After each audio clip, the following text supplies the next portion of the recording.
Chapter 3. Thornfield Hall.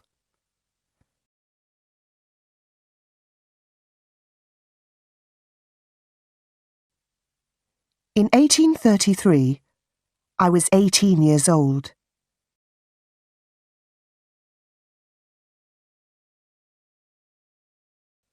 In the summer, Miss Temple left Lowood School.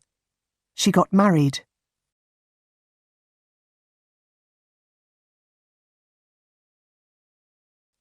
I wanted to leave Lowood too. I wanted a new life.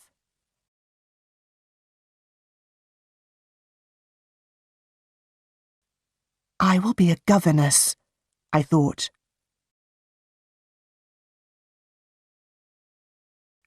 I put an advertisement in a newspaper.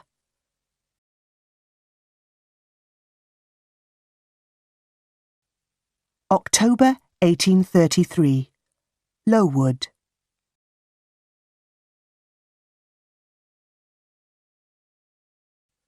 A young woman wants to teach 1 or 2 children in their home.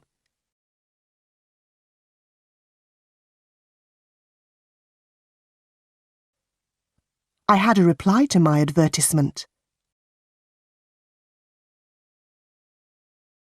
The reply was from Mrs. Fairfax of Thornfield Hall, near Millcote.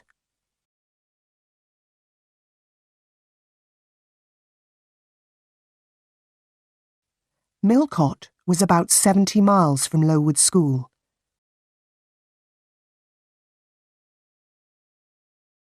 Mrs. Fairfax wanted a governess for a little girl.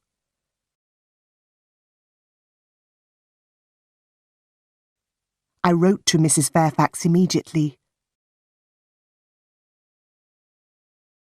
I was going to be a governess at Thornfield Hall.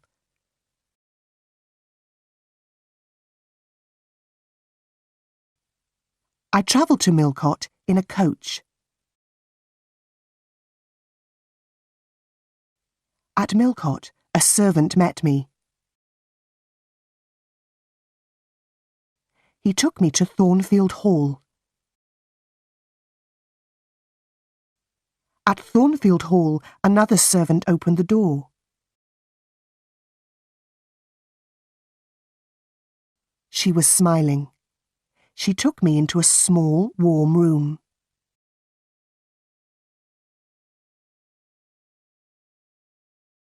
A lady was in the room.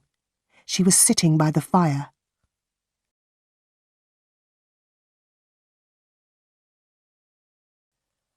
"Are you Mrs. Fairfax?"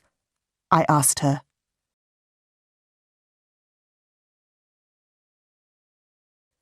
"Yes, my dear," she said. "And you are Miss Eyre."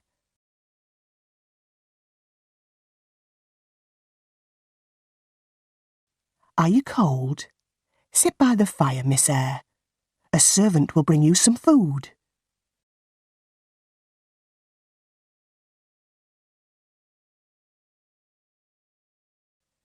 "Mrs. Fairfax is very kind," I said to myself. "I will be happy here."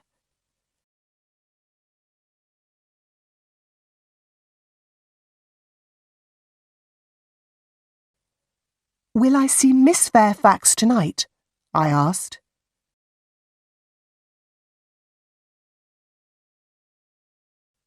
Mrs. Fairfax looked at me. She smiled.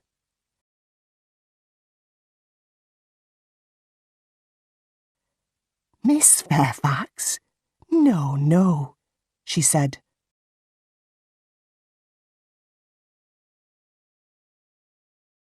"Your pupil's name is not Miss Fairfax. Your pupil is Adele Baron." Adele's mother was a Frenchwoman. "Adele is Mr. Rochester's ward. He takes care of her."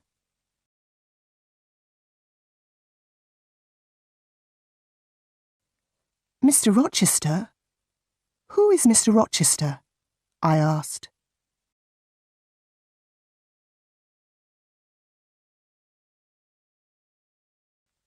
Mr. Edward Rochester is the owner of Thornfield Hall, Mrs. Fairfax said.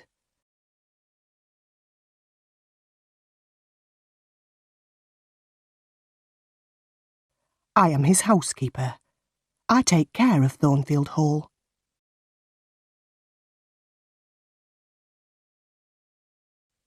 Mr. Rochester is not here now. He does not like this house. He is often away from home.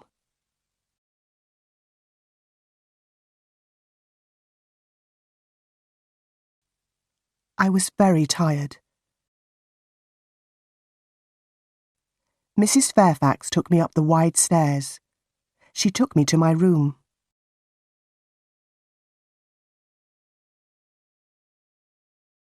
I went to bed immediately, and I slept well. The next morning, I woke early. The sun was shining.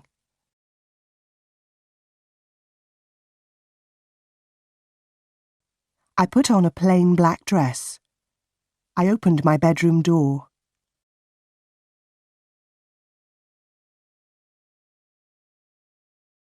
I walked along a corridor and down the wide stairs.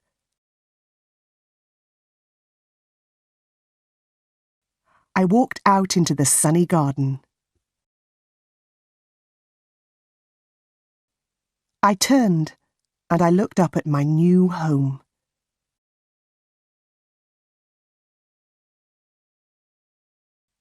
Thornfield Hall was a beautiful house with many large windows.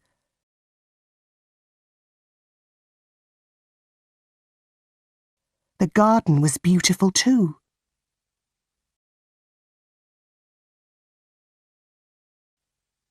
After a few minutes, Mrs. Fairfax came into the garden. She spoke to me.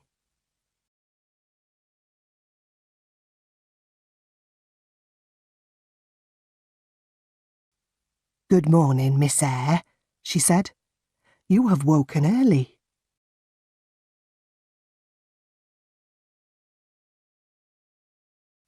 "Miss Adele is here. After breakfast, you must take her to the schoolroom. She must begin her lessons." A pretty little girl walked towards me. She was about 8 years old. She spoke to me in French, and I replied in French.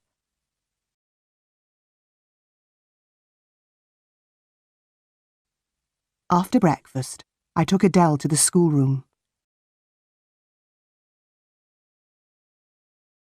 We worked all morning. Adele enjoyed her lessons, and I was happy.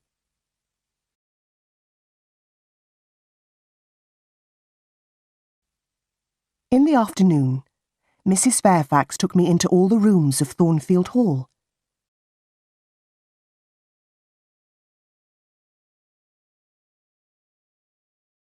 We looked at the paintings and at the beautiful furniture.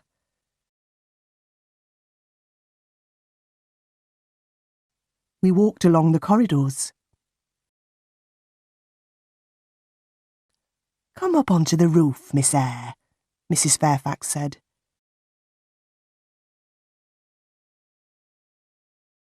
"You will see the beautiful countryside around Thornfield Hall."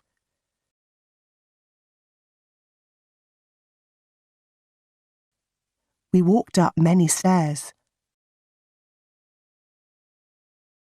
At last, we were at the top of the house. We walked along the top corridor. Mrs. Fairfax opened a small door, and we walked onto the roof.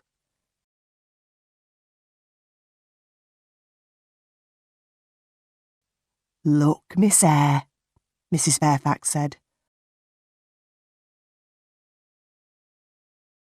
"You can see for many miles."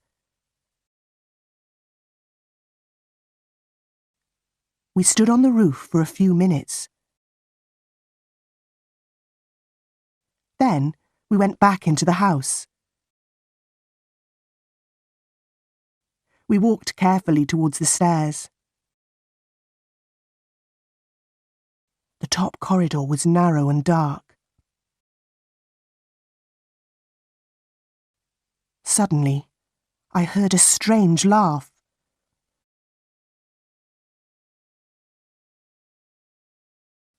"Who is that, Mrs. Fairfax?" I asked.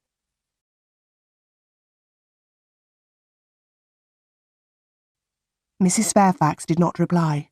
She knocked on a door.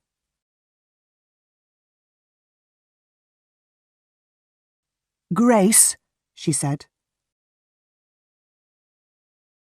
The door opened. Behind the door was a small room.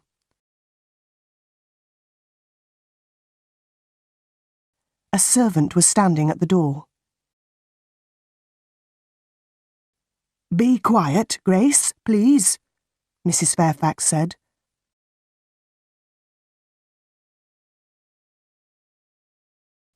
The woman looked at Mrs. Fairfax.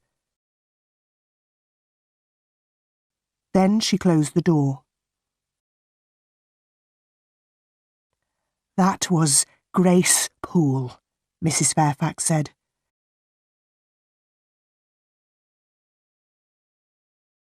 "She works up here. Sometimes she laughs and talks with the other servants.